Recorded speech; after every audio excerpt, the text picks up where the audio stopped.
Apps can do a lot of cool things. You could order dinner, gamble on your favorite team, and track your health. You could even get a mortgage. One click and you can be approved. I'm not sure by who or what country they're in. You deserve more from the mortgage industry. At AnyMac Home Mortgage, we believe in the need for live human interaction during a very complex process. The kind of service and guidance which an app simply can't provide. Our customers are more than credit scores and income documents. They're individuals and families who live in and strengthen our communities.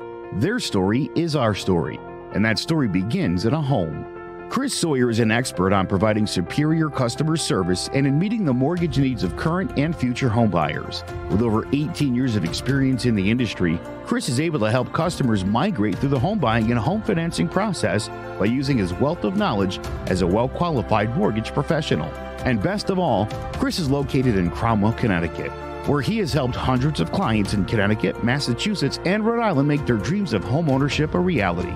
Visit chrissawyer.any-mac.com. Email him at csawyer@any-mac.com or give him a call, 860-878-8730. Chris Sawyer, NMLS number 39345, corporate NMLS number 338923. AnyMac Home Mortgage is an equal housing lender. American Neighborhood Mortgage Acceptance Company, LLC. DBA AnyMac Home Mortgage. Low FIDO Direct. Connecticut First Mortgage Correspondent. License lender. Broker number ML 338923. Massachusetts Mortgage Lender and Mortgage Broker License number MC 338923. Rhode Island License Lender. License number 201128110L. Call for additional details.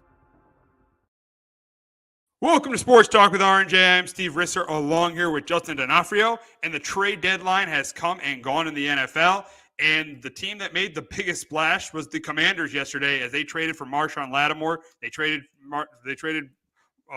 for him, and they got the Saints in return got a third-round pick and a fourth-round pick. This is great for the Commanders because they didn't have to give up a first-round pick or a second-round pick to get a player that they desperately needed, a corner that can play man coverage. They can now blitz Luvu and Wagner more than they've been doing. So this is a really, really, really good pickup for the Commanders. I really, really like this pickup for the Commanders. And the big question is here when you talk about the Commanders, they're 7. Nobody expected them to be what they are. They're 7-2 with the offensive rookie of the year. Even a guy who was in the MVP conversation, Jaden Daniels. Jaden Daniels has been outstanding for this franchise. This franchise is turning around everywhere. New owner, new GM. They're 7-2. And the big question is with the Commanders is with this move, are they the favorite? I picked them to finish last at the beginning of the season, but now midway through the season, we're asking this question to ourselves: are they the favorite to win the NFC East? And I'm saying yes. I'm going to say yes because I don't think they're as talented as Philadelphia. But I think the biggest problem in Philadelphia is that head coach is not good. It's not that good at all. I know he has a winning record, but he's not that good at all. He did everything he could to lose that game against the Jaguars. Everything he could to lose the game, and he couldn't do it. So I'm going to go. I'm going to say yes. I'm going to say yes. I'm going to say the Commanders are the, even though they're not as talented as the Eagles, I'm going to say yes. They are the favorite to win the NFC East. I think because of the coaching and because of the schedule. Because of the schedule, you look at that schedule. They got could potentially have 2 games against Dallas without Dak Prescott. They still have the Saints on that schedule. They still have the Titans on that schedule. So I'm going to say yes. I'm going to say the Commanders are the favorite right now to win the NFC East. Yeah, I'm with you. I got the Washington as well here to win the NFC East. Yeah, you talk about with Philly and Sirianni, and yeah, they tried to do everything they could to blow that 22-0 lead last week at Jacksonville, and Jacksonville could take advantage of it. And and Lattimore's a nice pickup for him. I know he's been banged up like the last 3 years. He hasn't played a full season. Maybe hopefully for them they could get that out of him, and he could be on the field because their defense starting to play a little bit. Has been getting better. Throughout the year, and they definitely need help in that secondary. But yeah, the way Jane Daniels playing, the way that offense has been looking the last couple of weeks, and I definitely think Washington should be the favorite right now to win the FC East. Oh, they got to be. They got to be. I think that right now they're definitely the favorite. And now we could take this step further. Are they now a Super Bowl contender? Are they a Super Bowl contender? You put them in that Super Bowl bubble in the NFC. Do you put them there with the Lions? Do you put them there with the Packers? Do you put them there? I even say with the Eagles, with the talent they have. Do you put them there with the 49ers? Do you put them in that Super Bowl bubble? Do you put them in that conversation where they could shock everyone and win the NFC? And I know a rookie quarterback has never taken a team to a Super Bowl, but there's a first for everything. I'm going to say yes. Right now, I'm going to say yes. I like the Commanders. Quarterback is good. Good running game. Good offensive line. You saw the Giants last week got no pressure on Jaden Daniels. Terry McLaurin is a clear number one receiver. And the defense, yeah, it isn't great, but I feel like with this move now, it's good enough. The defense is good enough. So I am going to say yes. I am going to say the Commanders right now. It's as crazy as it is to say. I think it's the first time I've said this maybe in my lifetime. I'm going to say yes. I'm going to say the Commanders are a Super Bowl contender. And you see what happens when Daniel Snyder's not your owner anymore. Yeah, no, that getting rid of him has been the best thing for that organization in a while. And I've been having a tough time deciding, but I think I'm with you because if they do win the NFC East and they get the 2 seed, they're probably getting Atlanta.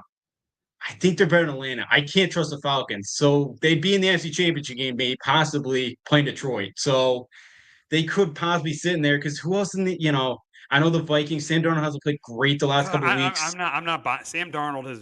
I'm not really. I Yeah, think the Vikings are good, but I don't know if Sam Darnold. They won, but that was probably the worst game he played as a Viking. The old Sam Darnold's starting to come back there. The 49ers, I'm not counting out because they haven't had McCaffrey yet. I'm not counting 49ers. I'm not counting. Even though this is not a great 49er team, I'm not counting them now. Obviously, the Lions are clearly the best team. The Packers with Jordan Love, I have them in the conversation too. So yeah, and you do have to put the Eagles in that conversation because of the talent, even though the coaching has not been good. You have to just put them there because of the roster the Eagles have, especially on the offensive side of the ball. So, if I'm going to say they're the best team in the NFC East, and I'm going to put the Eagles in that Super Bowl and if I have the Eagles as a Super Bowl contender too, I got to have the Commanders as a Super Bowl contender. I got to. Yeah, no, definitely. The way they've been playing 7-2, yeah, because the Eagles definitely have the talent. Just could they put it together? The offense has looked a lot better lately, but yeah, it's a head coach you still just do not trust at all. And yeah, like Arizona's 5-4 winning the West. We'll see if they can hang on to that. But and with the Packers, Jordan Love's been banged up a couple of times this year. Is he going to be healthy in January? Have he goes down again? So I think they are because outside of the Lions, it's pretty much wide open for that other spot. And the way things are shaking, the way Washington's playing, Washington definitely slide in that NFC, the NFC Championship game.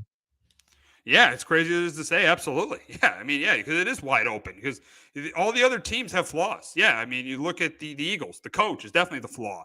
You look at the Packers, the quarterback has had some issues staying healthy. The 49ers, they've been dealing with the Super Bowl hangover, and they have Brandon Ayuk out for the year.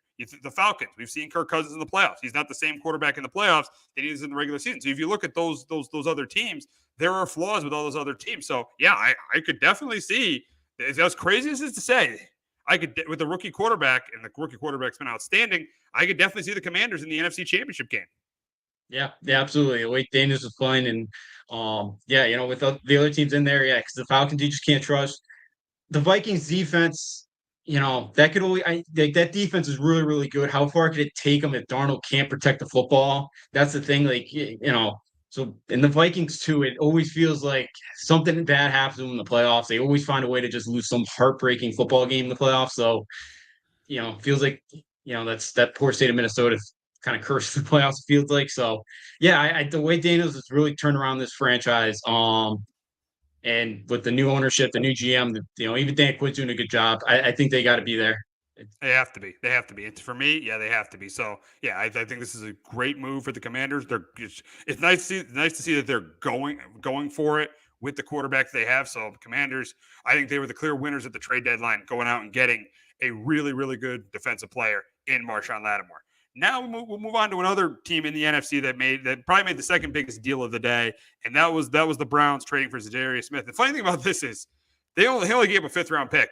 The Cowboys gave up more to get Mingo. The Browns did to get a pass rusher that they needed. It just shows you where the Cowboy organization is right now. But the Lions, they trade for Zadarius Smith. They only have to give a 5th round pick, which is really, really good. Yes, he's not replacing Aiden Hutchinson. We know that, but he's a body. He's not a great edge rusher, but he's a good edge rusher that is going to help that team. And that team has, even though they've won games, they've struggled to get to the quarterback in recent weeks since they lost Aiden Hutchinson. So I really like this move. Now, this was a pretty obvious question.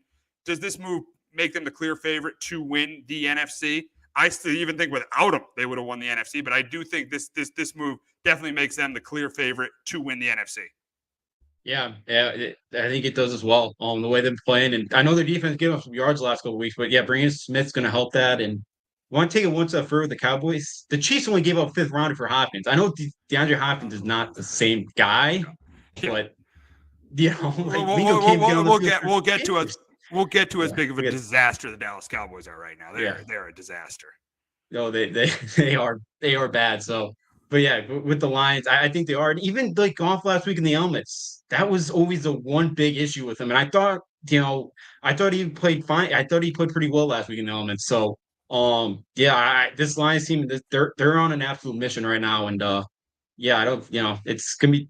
I don't want to be any team trying to get in their way. And Brandon Smith's really gonna help that defense. Because last couple of weeks, teams have gotten some yardage on them because using Hutchinson definitely has hurt. He's going to be one of the best pass rushers in the league.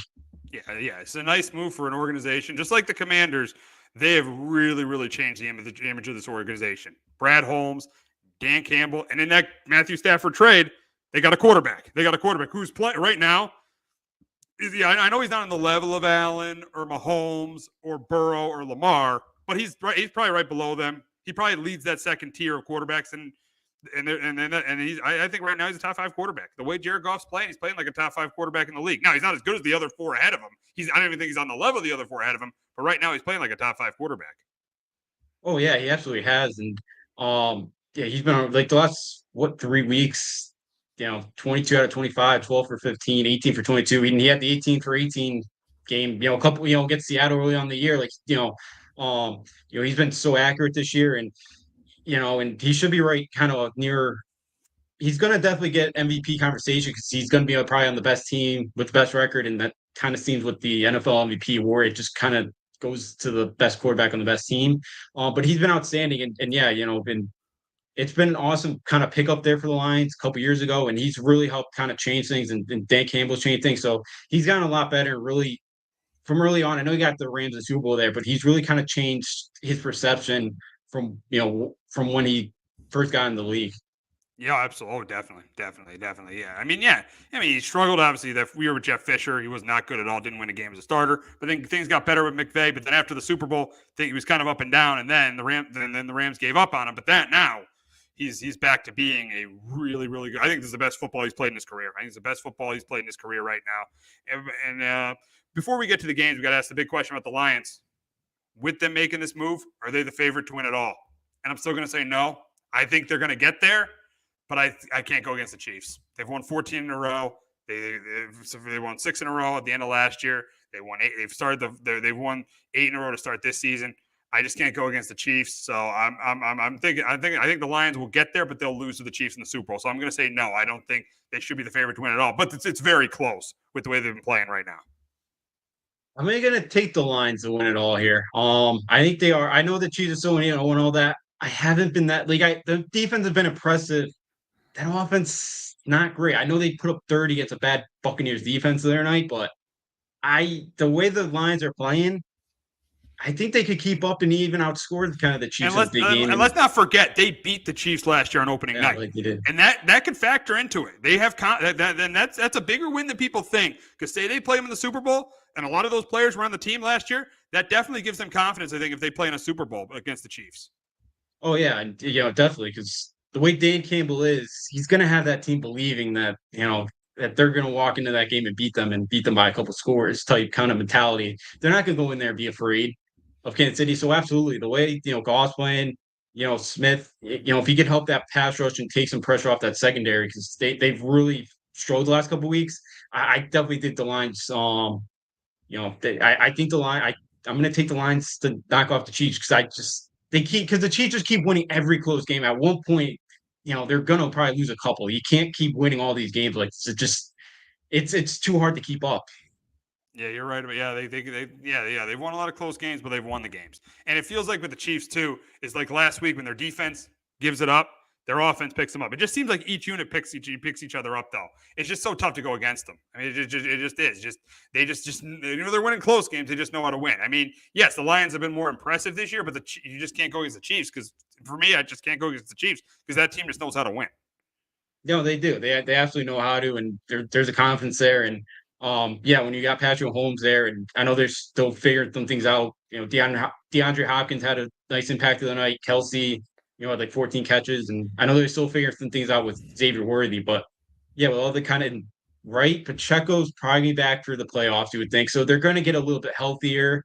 So yeah, the Chiefs are going to definitely be right there. I just think the Lions overall, they'll have just a little bit better talent. And again, the one thing that concerns me is Dan Campbell being a little bit too aggressive in that type of game, but hopefully doesn't come back to cost him in that type of game. Yeah, we'll see. We'll see. So, yeah, it'd be interesting to see. I mean, I would like to see that Super Bowl matchup as a Super Bowl matchup I picked before the season. So, and it was we almost had it last year, but the Lions blew that lead against the 49ers. So, we'll see what ends up happening with Detroit. But we got to get to the games this week, and the week begins with an AFC North matchup, a big AFC North matchup between the Bengals and the Ravens, a rematch of a game in Week 5, which the Ravens came back to beat the Bengals in. And I think this is gonna be an interesting game between these two teams. I think it's gonna be this both games gonna be up and down the field. I think the Ravens are gonna have success running the football with Derrick Henry. It's gonna be the same kind of similar to the same kind of game as it was in Week 5.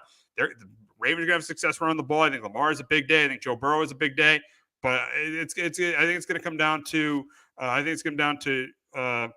the Ravens offense just being too much for this Bengals defense. I think it's just going to be too much for this Bengals defense. I think the game's going to be tied late, and I think the Ravens are going to score a late touchdown to win the game. I got the Ravens here. I'm going to take them. I'm going to take them 34-27 over the 34-27 over the Bengals. But Justin, can Burrow and the Bengals get revenge on what happened in Week 5 and get closer to that last spot in the AFC in the AFC? No, I'm with you here. I got the Ravens as well, 31-27. I don't trust this. I know the Ravens defense isn't great either. I don't trust. I have less trust in this Bengals defense right now. They blew a 10-point lead the first time they played in Week 5, and I don't, and I think Baltimore is better in the trenches, and I think Baltimore is bigger run the football in this game, and Lamar's going to have success through the air. Joe Burrow is definitely put up numbers against this Baltimore secondary. But I'll take this Baltimore defense to get a stop late in the game. More than I trust this Bengals defense right now. I know they beat up on the Raiders, but that's not really saying much right now. And this Bengals team just hasn't been right all year, and I don't know if this is the week where you're really gonna, be able to kind of correct that against a Ravens offense like this. So two things here about the Ravens defense. Yes, but the thing about the Ravens defense is, though, they have struggled to make that big stop. They've kind of been a little bit of a wagon. They've kind of been a little bit of a front running team, because if you look at their season, you look at some of their wins against Dallas, they were up most of the game. It became close. They were up most of the game. The Bills, the other game where they were up the entire game.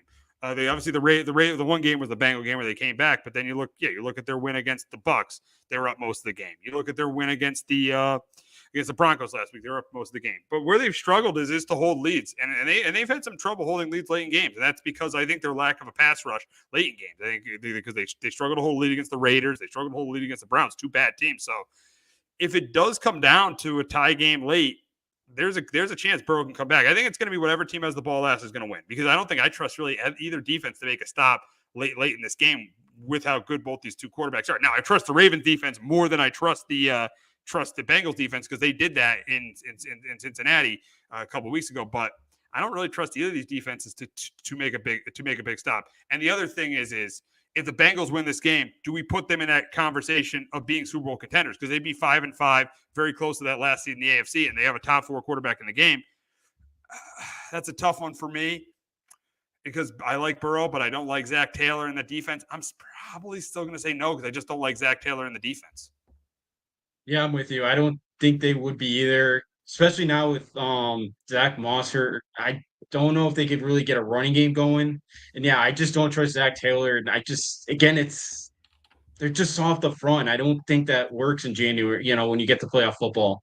So yeah, again, I know Joe Burrow could put you on your back, but if your defense doesn't make any stops for you, if they can't force any punts, it's pretty tough to just, continue to have to score every drive. So yeah, I don't trust Zach Taylor right now. I don't trust that defense. So yeah, even with Joe Burrow, I don't see the team right now being a Super Bowl contender. Yeah, we'll see. It should be an interesting game. I know it will be a lift and we get them closer to winning the AFC North, but yeah, I just don't think the defense is good enough. I think the Ravens definitely have a higher ceiling than the Bengals. Now, the Bengals might have a higher ceiling than the Steelers because of the quarterback, even though Russell Wilson is playing well for them.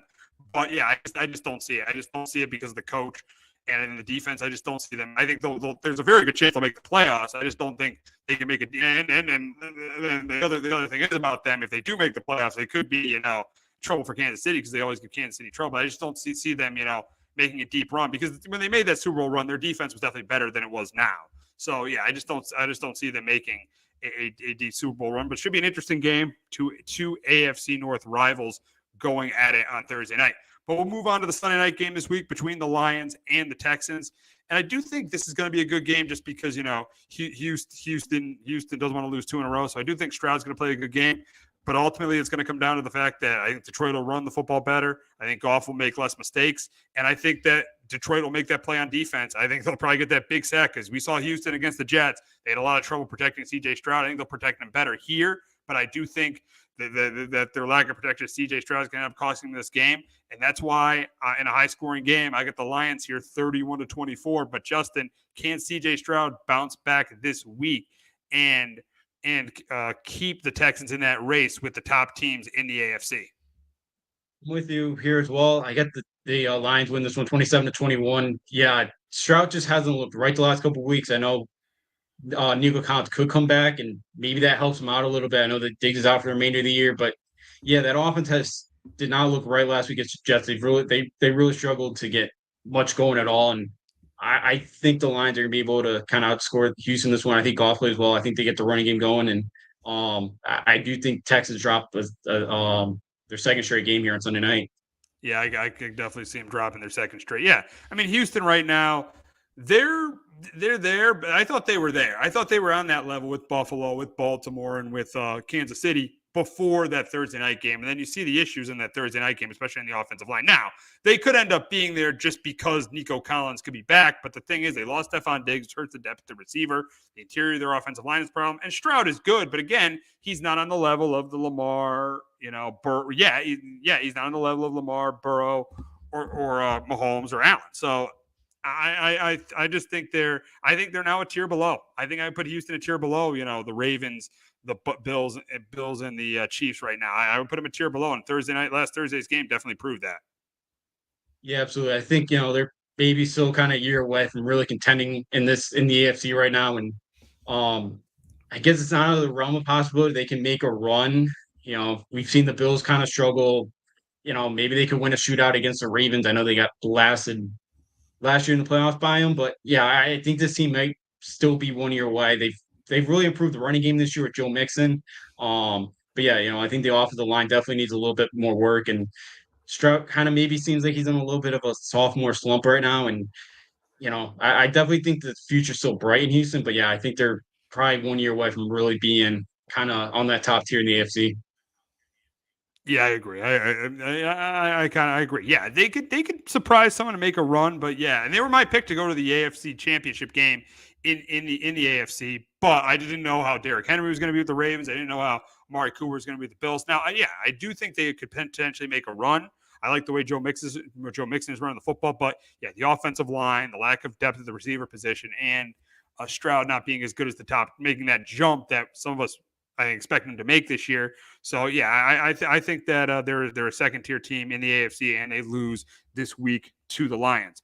But we'll move on to the 4:00 game on Sunday. We got an NFC's rivalry between the Eagles and the Cowboys, and I think this is a game that Nick Sirianni can't even lose. I think that Saquon's going to have another huge day against this Cowboys defense. And Micah Parsons will be back, but I think there's another big day against the Cowboys defense because even when Micah Parsons was in there, teams were still running the ball down their throats. So I think that Saquon has a big day. I think Jalen Hurts has a pretty good game, even though A.J. Brown is out. Sirianni might make some dumb decisions to keep the Cowboys in the game. But I got the Eagles here by 2 scores. I got the Eagles 30-17 over the Cowboys. But Justin, can Micah Parsons' return help the Cowboys get their first win at home this year? I think they could keep it close in this one, but but I got the Eagles here 23-16. Dallas right now, they can't stop anything. I thought last week they could go in there and beat Atlanta, with the season on the line, but they're just not a good football team. They're just not right now. And now you lose Dak Prescott, you traded a 4th round pick for Trey Lance, and you're going with Cooper Rush. Which makes no sense. Why would you trade a 4th round pick for somebody you're not even going to play? You're not even going to play. You're going to play Cooper Rush over a guy you traded a 4th-round pick for. They must not like what they've seen in Trey Lance, which is another indictment there on Jerry. So with and without CD Lamb too possible, the wide receiver core is not great. I could just see Dallas kind of hanging around and the Eagles letting them, kind of making a couple dumb mistakes in this one to let Dallas stay in this game. But I just think the Eagles are the better team here right now. And without AJ Brown, I got the Eagles win this football game. Yeah. I mean, the Eagles should win this game, even though Sirianni could do everything he can again to cost the Eagles the game. The Eagles should definitely win this game. There's no question. The Eagles should beat the Cowboys this week. But now looking at the Cowboys and looking at Dak Prescott now looks like he's going to be on IR. So he's going to miss at least the next 4 games. And then those 4 games are the Eagles, the Texans, and the Command. 3 of those 4 are the Eagles, Texans, and Commanders. And then they play the Giants on Thanksgiving. The big question is right now, is Dallas' season over with him missing time? And I think it is, because I think they're going to be 3-8 going to Thanksgiving. I don't think there's really going to be any question they'll be 3-8 getting to. I don't think they'll win a game until Thanksgiving against the Giants. And who knows? I mean, the Giant game's 50-50 now without Dak. So, and the way they played at home. So, yeah, I think the Cowboys season is over. They may just sit Dak for the year. And if that happens, I can only see them maybe winning 2 games for the rest of the season: the Giant game and the Carolina Panthers. game. So, Panthers and the Giants. Those 2 games. So yeah, that's pretty much it. Yeah, right now, if it looks like Dak is going to miss significant time, so right now I think the Cowboys season's over. The Cowboys season is over, and it's an indictment completely on Jerry Jones. Just to say you're going all in, then you say you couldn't afford Derrick Henry, which makes no sense at all. And really didn't improve the team at all. You waited to pay Dak and CD in September so you could free up no cap space to improve this team. And then yesterday they trade for a receiver from Carolina who's done nothing this year. And they gave him a 4th-round pick. I'm telling you right now, I don't care if they have a top 10, top 5 pick next year. I don't even care if they bring in Bill Belichick. And Bill Belichick would be stupid to take this job anyways. I don't even care if they bring in Bill Belichick. As long as Dak is a Dallas Cowboy, he is never winning a Super Bowl unless they bring in a general manager. There's no way he's ever winning a Super Bowl in Dallas unless they bring in a general manager. Because Jerry Jones, I know they draft well. I'll give them that. That's why they've won, games. That's why they've been able to make the playoffs.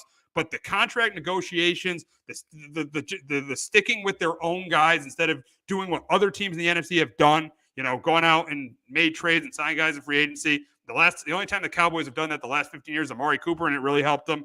The team being set in their ways. There's no way Dak is winning a Super Bowl with the Dallas Cowboys. And I said, I don't care. I don't care if they get a top 5 pick and they get Bill Belichick next year. It's just not happening for Dak in Dallas.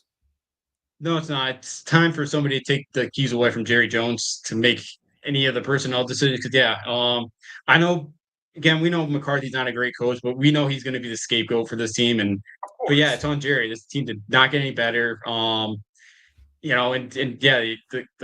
Dak Prescott not being hurt. Yeah, their running game's been non-existent this year, and they could have gotten Derrick Henry. You could even try to go get Saquon Barkley, probably. Look what your division rival did. They went out and got Saquon. Look at what your other division rival did. They went out and traded for Marshawn Lattimore. You think they would learn, but no, we're not going to learn. We're just going to do things our way, and look at the results.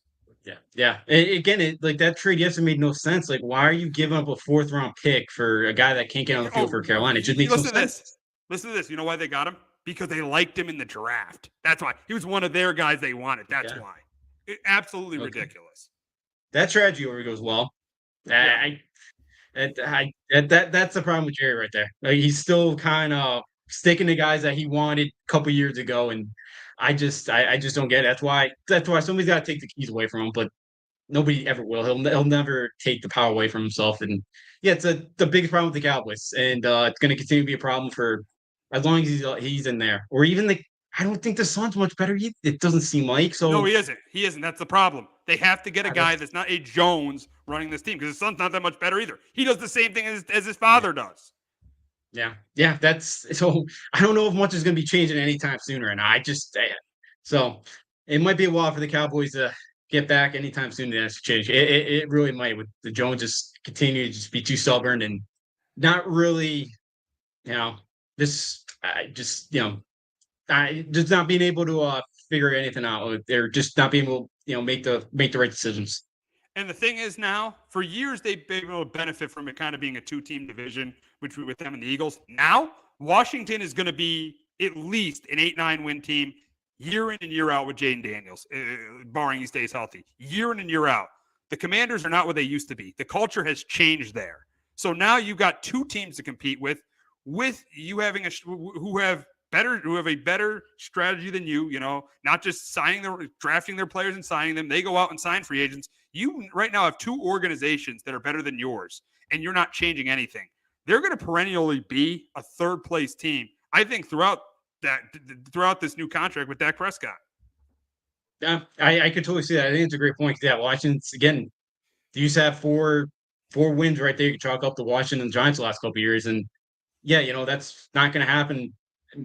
Anymore with Washington, the way that things are changing over there. So it is totally possible. The way Jerry goes about his business, and they haven't got anything done with Parsons yet, and that's your best guy in defense. So that's another guy you would like to have long term there. But knowing the Cowboys, the way they played at home too, the last going back to the Packers game, like they've been horrible on their home turf, and yeah, it's a big mess right now, and I could definitely see them perennial finishing third the next few years because maybe they'll get a good draft pick, but I don't know if that's really going to change a ton. Like they would have to really hit a home run this draft this year with each one of their picks to really maybe change a lot to get back in that pecking order there and try to compete. Yeah, Dallas is in big trouble. Dallas is in big trouble going forward. You're going to have 3 contracts. You're going to pay up a huge part of your salary cap. You don't partake in free agency. They draft well. I'll give them that. That's why I think they'll be in it with Philly and Washington. But I just feel like they're never winning a Super Bowl. They're never winning a Super Bowl with Jerry Jones. Their Dak will never win a Super Bowl as long as Jerry Jones is the GM. But now, the Cowboys aren't the worst team in the NFC East. There's another team that can't win at home and is worse than them, and that is the Giants. And they head to Germany this week to take on the Panthers. And if they don't win this one, I think it's time to say goodbye to Brian Daboll. I think it is. I think you have another failed head coach if they can't win this one. They got. I know they're 2-7. Most Giant fans probably want them to lose the game so they can get a higher draft pick. But I just think, for me picking this game, I just don't. Number one, I don't see the Panthers winning 2 in a row, and I think the Giants with the running game. Panthers have had trouble stopping the run all year. The Giant Tyrone Tracy has played really, really well, has been really good. That's been a good pick from Joe Shannon. I think he has a good game on the ground. I think Daniel Jones, who played well in the second half last week, I don't think he's the solution for the Giants to turn things around, but he's not a terrible quarterback. I think he'll play well in this game. I do think the Panthers will move the ball in the Giants defense. I think they run the ball, but the problem is I think they'll kick field goals. I think the Giants will kick field goals as well, but I think they'll get more touchdowns than field goals. It'll be close and competitive because the Giants don't win any games easily. I think it'll be close and competitive, but I'm going to go with the Giants here. I'm going to go with the Giants in this spot. I got them 23-16 over the Panthers. And Justin, I see you have the Giants too, but I think the bigger storyline is if the Giants lose this game, is it time to really for them to? I know John Mara gave Daboll a vote of confidence a couple of weeks ago, but if the Giants lose this game, is it time for the Giants to consider moving on from Brian Daboll? Because the last couple of weeks he has not coached well at all. No, he's what now? 0 for 6 on 2-point conversions this year, and I don't know what that play was. I don't know what that was. I don't understand when you're down 14 going for 2 there, because then you don't get it. Then you got to try again to make another 2-point conversion. It doesn't seem like they have a great 2-point conversion play, so I don't know. But yeah, it would feel like it might be time to move on, which, 2 years ago, won coach of the year, and things were looking good. But yeah, the way things have gone the last couple of years, and if he loses that locker room and then loses to a bad Panthers team, it very well could be time to move on. And I get it. And, you would probably draft a quarterback. The problem is, Shador, hate to say it's probably the best one.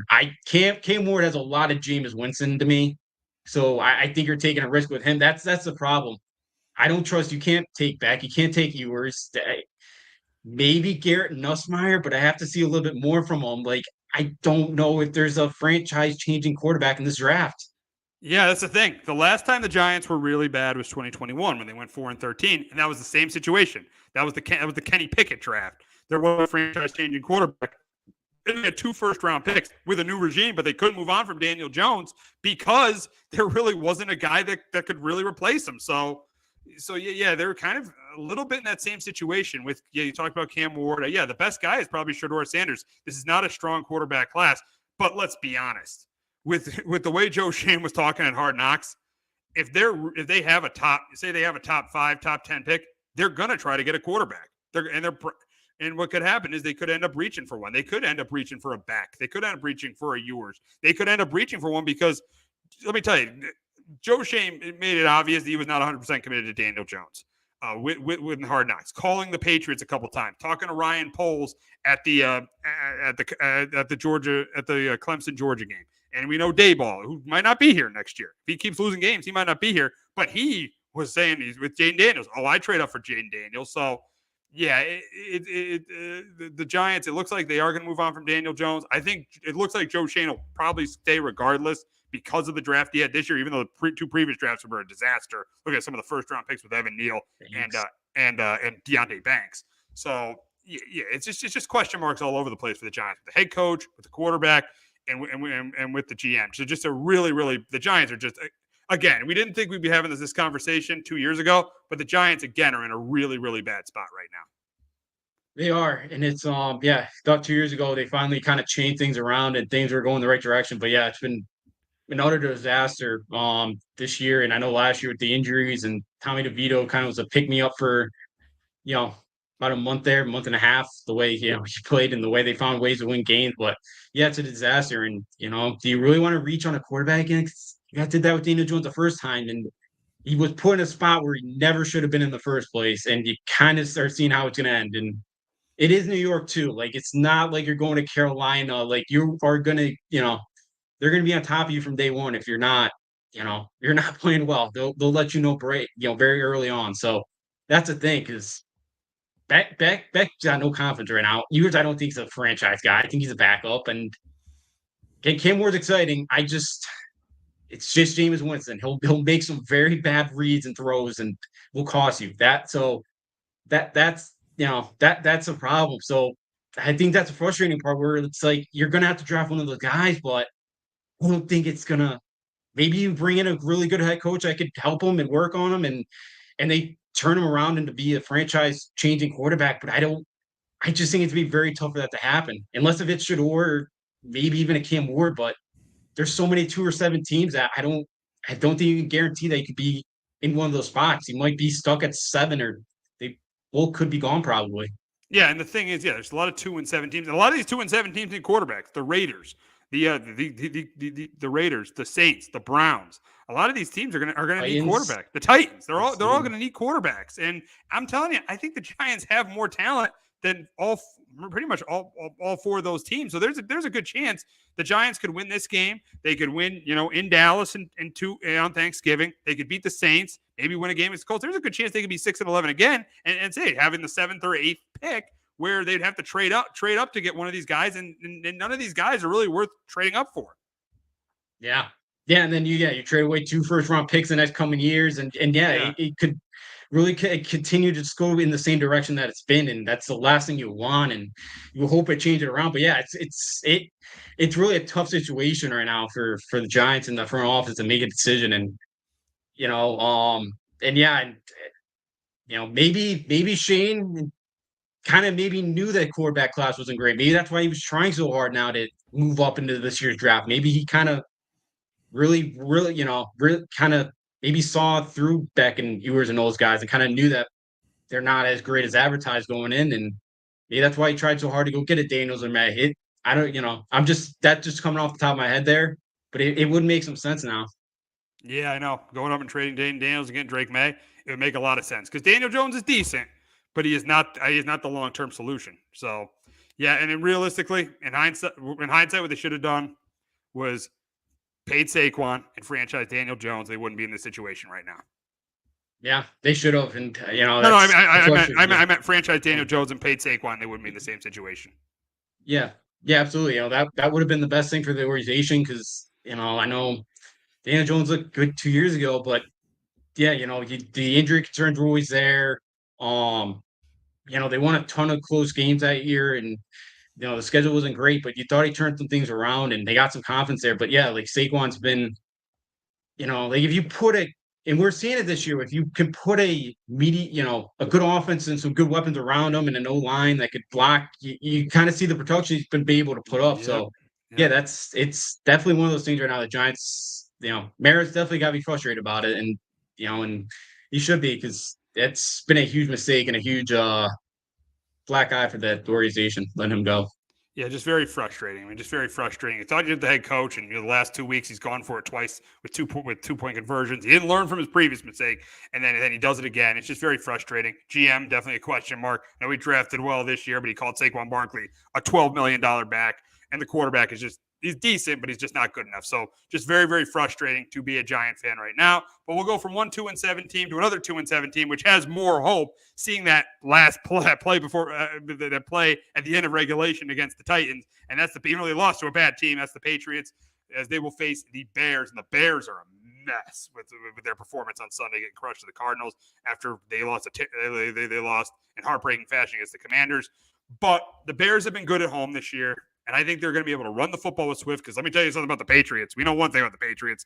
They could not stop the run at all, and they have trouble running the football. I think Drake May will make some plays in this game, but he'll also make some mistakes like he makes every game, because he is a rookie quarterback. He's shown promise, but he's a rookie, so he'll make mistakes. I'm going to go with the Bears here, because I know they're not playing well, but they play well at home, and they're playing a Patriot team that's rebuilding. I'm going Bears here. I'm going Bears 27-17. But Justin, can the Pats bounce back this week and pull the upset in Chicago? Nope, I got the Bears as well here, 23-16. The Bears have played well when they played nobody this year. They've done pretty well. They beat the Titans at home this year. They beat the Jaguars, they beat the Rams when they had a lot of guys out. So I think there's a week where the Bears do get off the mat, play well, because you mentioned it, the Patriots can't stop the run right now, and Patriots pass rush isn't great, so maybe Caleb Williams has a little bit more time than he did last week against Arizona. But yeah, I think Caleb plays easy in this one, and I do think the Bears get off the mat. And wish that was an amazing play by May. I'm very optimistic now about the future. I don't, Gonzalez has looked good, and Hunter Henry. Those are like the three guys that I would love to have back, and I could care less if anybody else comes back from this team, because work with those three. But I wish May went for 2 last week. When they scored there. Yeah. They definitely should have went for 2. Just like the Bucs against the Chiefs, they definitely should have went for 2. You're on the road. You have nothing to lose. You got to go for 2 there. And I think that's a little bit of a concern with Gerard Mayo. And you saw that. I think he didn't go for it once in the Seattle game. He's a little. That's my concern with Gerard Mayo right now. Is he's too conservative. He's a defensive-minded coach, and also the other concern you have to have with Gerard Mayo is, for a defensive-minded coach, maybe his team should start stopping the run. The Patriots, I feel like they have the quarterback to build around. The problem is, do they have the general manager, and do they have the head coach? Those are major question marks going forward. It absolutely is, and I know I said more optimistic, but yeah, I'm optimistic about the quarterback. I don't know about the rest of the franchise, because they have $130 million in cap. I don't know if this is the front office that I really trust to spend that money the right way here. So yeah, that's a big thing. And yeah, Mayo, again, you thought maybe last week against the Jets they turned things around, but I think that game kind of showed it was more about the Jets and it was more about the Patriots. Just like the first one against the Bengals, that was more about the Bengals than it was about the Patriots. So hey, they took advantage of those 2 games, but yeah, there's still a lot of work to be done here. They can't stop the run at all, and it's been an issue. You hope to get Christian Barmore at some point. I don't know I don't know if he's going to come back this year. And they really missed Juwan Bentley, the middle linebacker spot too. But yeah, this team can't stop the run. After last year being the best team, they're in the bottom 10 this year. So it's been disappointing. And yeah, Titans team that just kind of ran all over them last week. Yeah, I mean, and I think they took a little bit of a step back with the organization. Took a little bit of a step back last week, losing that game. Now, you love the play Drake May made. Drake May is the positive thing for the organization, but I think Gerard Mayo took a little bit of a step back last week. The team has been doing what it's done all year, failed to stop the run, and then again, you got a situation where you're going to have to be aggressive in this league. You got to be aggressive, and the one thing I'm concerned about Gerard Mayo is he just doesn't seem like he's aggressive. He's this defensive-minded head coach, coaching the way Bill did when Brady left. be coaching conservatively. If he coaches conservatively in this league, it's not going to be good for them. It's not going to be good for them. That's why I think Gerard Mayo is a head coach right now. And it's not only fair to criticize him this year because it's a rebuild and everything, but some of the things I'm seeing right now, I'm a little bit concerned. No, and you should be. I'm concerned too. I wanted a guy that was a veteran guy that, like a Mike Vrabel who's been through it before and knows, kind of knew what he was walking into, and kind of, because I just, again, like him and Canals, I just don't think were put in fair situations with those two rosters. Like, it's a tough spot to be a rookie head coach with this roster. It's not good, on mostly on either side of the ball right now. And, they didn't do anything to help out that O line. And yeah, with him being way too conservative, it just doesn't help in a league where it's pretty offensive minded nowadays. And you do have to put up some points, and you do have a quarterback with these type of weapons that, again, like, I want that whole wide receiver room gone. I don't trust one receiver in that room right now. And that's going to be on Elliott Wolf. That's going to be Elliott Wolf's job. You got all this cap space. That's Elliott Wolf's job in the offseason to improve that room, because they haven't improved that room in years. That's why Tom Brady left after the 2019 season, because that room was absolutely terrible. Oh, it was bad, and it's been bad for a while now. And they were relying on Edelman so much the last couple of years when he was in his 30s, and now they don't have anybody. I know, hopefully Bourne kind of gets, as he's coming back here. Hopefully they can rely on him a little bit more here. But yeah, like outside of Hunter Henry, I don't trust anybody to catch a football on the team. So yeah, you would hope that, and the offensive line too is that's another one where they really have to put in the work. And Michael Wanu, I thought, he got his money, and he showed up the training camp overweight. Like, he failed his first physical this year. Like, so again, like, it's like that hurt him too, because you thought that was gonna be like a centerpiece for the offensive line with Andrews, and he's been awful this year. And David Andrews is obviously hurt for the year. So yeah, the wide receiver room's got to get fixed, and the old line's got to get fixed, because Drake May's not going to survive playing behind this offensive line for too long.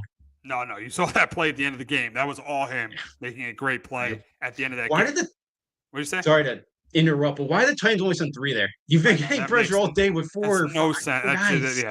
Again, that's what happens when you fire Mike Vrabel as your head coach. Yeah. Again, when you hire pretty much hire an offensive coordinator as your head coach. That's what happens. You send 3. Yeah, that was a terrible call by the Titans there at the end of the game. But a great play by Drake May, and definitely gives Patriots fans hope going forward. But now we got to move on to a big game in Washington this week as the Steelers take on the Commanders. You got 6-2 Steelers, 7-2 Commanders.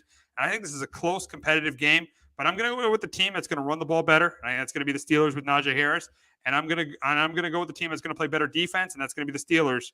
I think it's going to be close and competitive. It's going to come down to the end, but I think TJ Watt's going to make a play in this game, a big play in this game, maybe force a turnover, get a big sack, and I think Russell Wilson's going to lead the Steelers on a game-winning drive. He has played well since he's become the Steelers quarterback, and I'm going Steelers here. I got the Steelers to go to 7-2. I got the Steelers winning this game 23-20. But Justin, can Jaden Daniels keep the Commanders on top in the NFC East?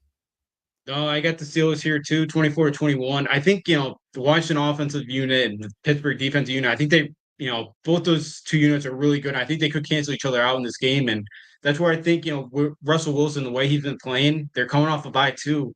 I think he makes enough plays to beat this Washington defense. I think he makes a couple plays. I think Najee Harris has a good game on the ground. And I do think, Russell Wilson and Pittsburgh Steelers get another one and was a 7-2 before this huge for this gauntlet here to end it to end the year for them.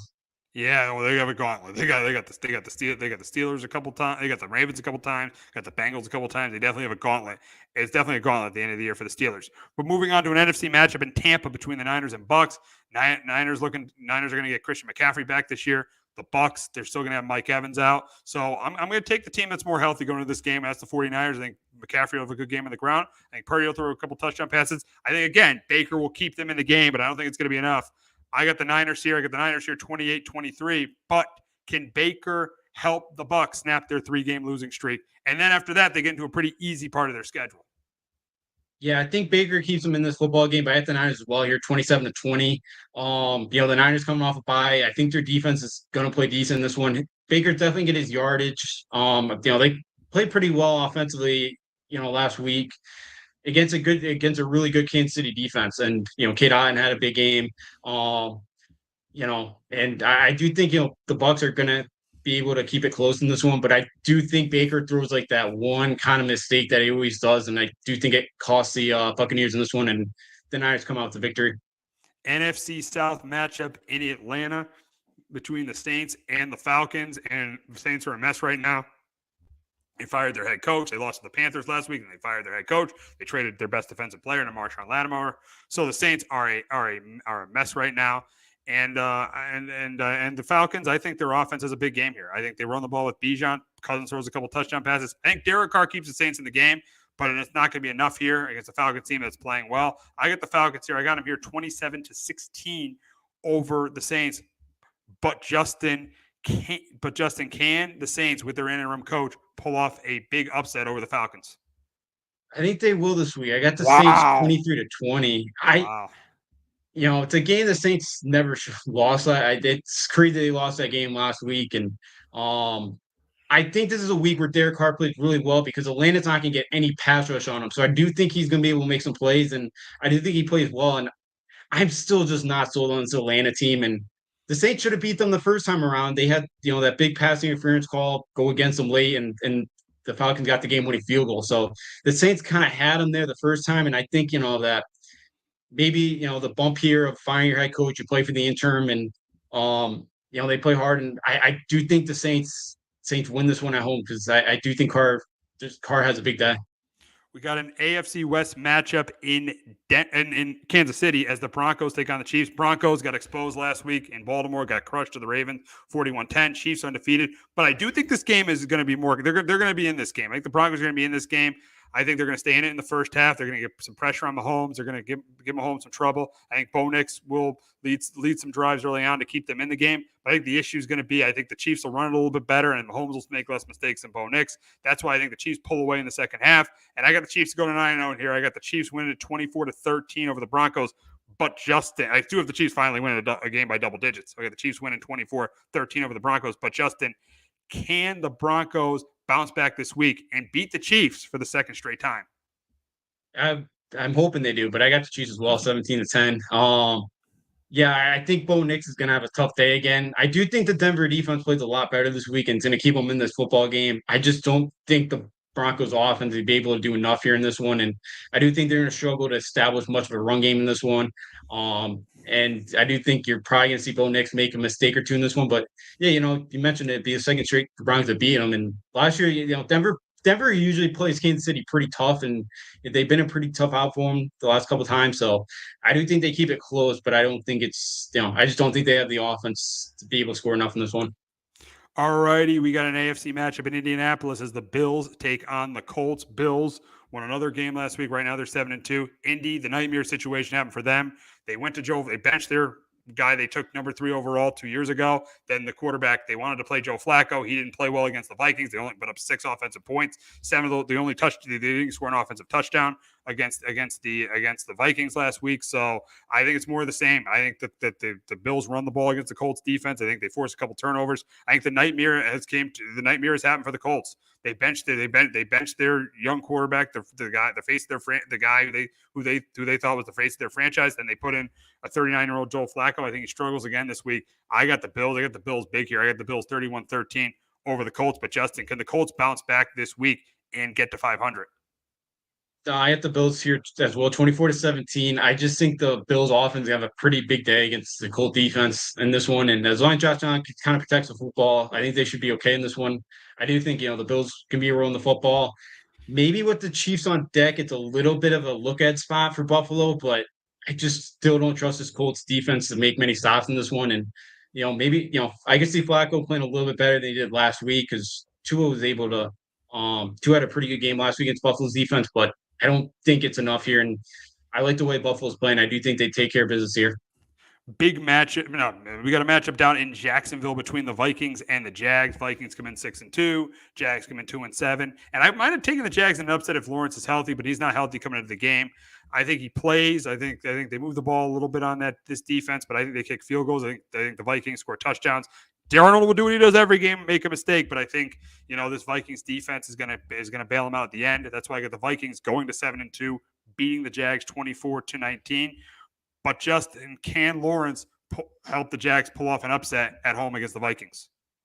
I don't think he will. I got the Vikings 27-21 here, or 24-21. And I think with Jacksonville, they're just so one-dimensional. Like, they don't really even want to run the football. And I think Brian Flores would be able to tee off, and I think he's, going to get after Trevor Lawrence. I do think that's going to cause a mistake or two in this game. And I think, Sam Darnold, could keep Jacksonville in it. And Jacksonville, woke up a little bit too late last week. They almost kind of came back there and at they the end. Thank Nick Sirianni for that. They can thank Nick Sirianni big time.